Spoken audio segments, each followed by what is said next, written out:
ta ce wata rana annabi sallallahu alaihi wasallam ya fito ya ce da sahabbai ya ce Allah ya nuna mun cewa ana muku jarabawa a cikin kabari, ya ce ku nemi Allah tsari daga azabar kabari da fitinan kabari. ta ce fa'inda zalika dajjal muslimuna dajja, sai musulmi suka barke da sowa suna kuka. manzon Allah sallallahu alaihi wasallam bai ce kukanku ya sa za a fasa ba za a fasa ba. ya ce wallahi akwai fitina, an nuna mun cewa ku al'ummata za ku sha fitina, za ku sha jaraba, za ku ga jarabawa in an shiga kabari. ai ba shiga kabarin bane, me zai faru a cikin kabarin?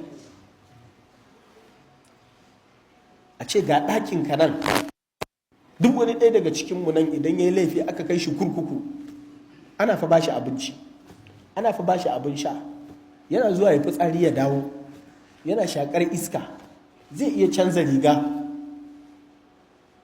ta yiwu ma waɗansu na cikin sel ɗin ya ɗan yi magana da wani, amma za ka shiga inda ba za ka sake magana da kowa ba. za ka shiga wata duniyar da baka san yaya take ba, nan kaɗai ka iya. an kai ka wata duniyar da ba za ka sake ganin ɗan adam ba, sai dai ka ga wata halitta da a rubutu kake ganin ta a karatu, sunanta mala'ika. kuma mala'ikan in ya so ba hira zai maka ba, ca zai tashi in maka jarabawa.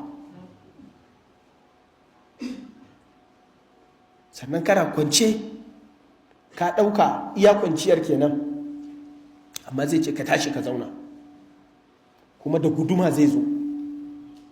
haka manzan Allah sallallahu alaihi wasallam ya faɗa. dogon hadisin nan a cikin musnad, wanda asalinsa yake cikin sahih bukhari da muslim. dogon hadisin albara ibn azib, waɗanda suke cikin sahihain daga anas dan malik.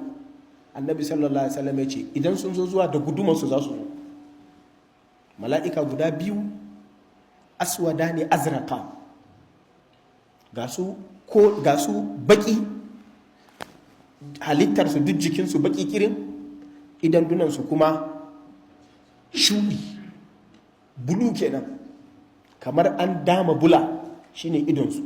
aswada ne azraka. yuqalu li ahadihima al-munkar, ɗayansu sunansa munkar, walil akhari nakir, ɗayan sunansa nakir. fa yuqidanihi, sai su ce tashi ka zauna. tambayar da za su maka guda uku, kuma a ce maka dole sai ka ci 30 over 30, ko guda ɗaya ka faɗi sai ka faɗi sauran, sai ka ci duka. kaga irin wannan examinan kaɗai a idonka, a ce ga siffarsa shi zai maka jarabawa, kuma ku biyu kaɗai a ɗakin. kai ka san wannan akwai fitina. kuma an shigar da kai inda kafin ya zo kaji nan ba a shakar iska, kaji nan ba a shan ruwa, ba a cin abinci, ba tabarma, ba matashi, haka ka kwanta kafin ya zo.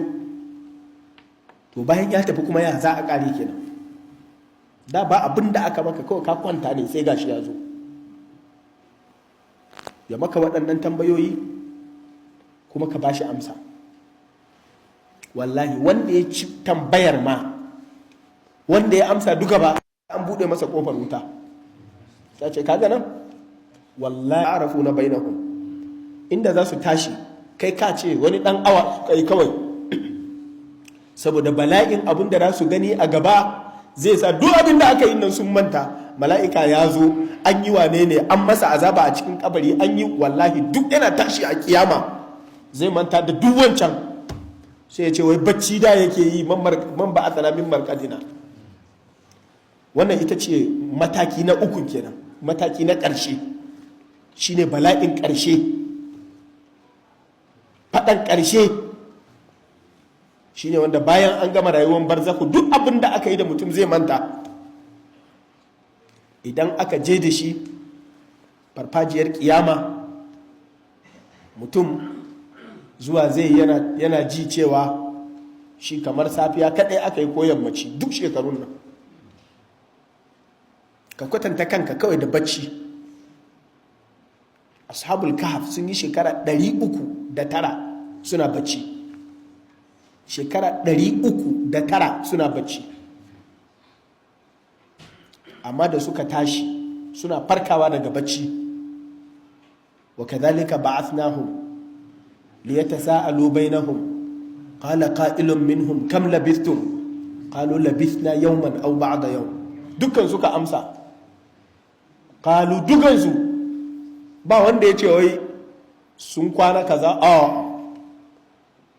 Tunanin da suke yi shine ko dai sun wuni ko kuma sun yi kusa su wuni, shine iya tunanin. shekara 309.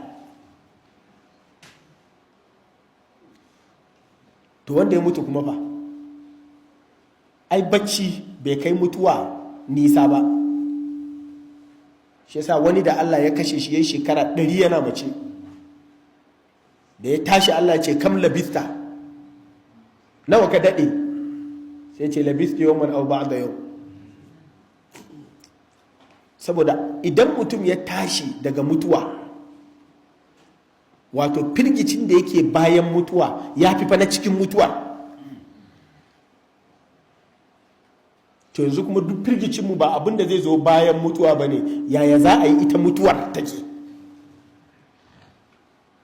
kuma yaya mai zai faru bayan an mutu a ranar da aka mutu.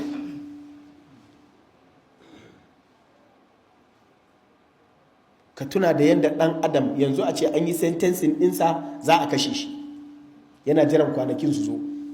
ka tuna da yadda ɗan adam yake idan ranar da za a gobe zai mutu an yanke masa hukunci, an ce saura wata 3, sai ranar sai ta zo, ana gobe ranar zai bacci.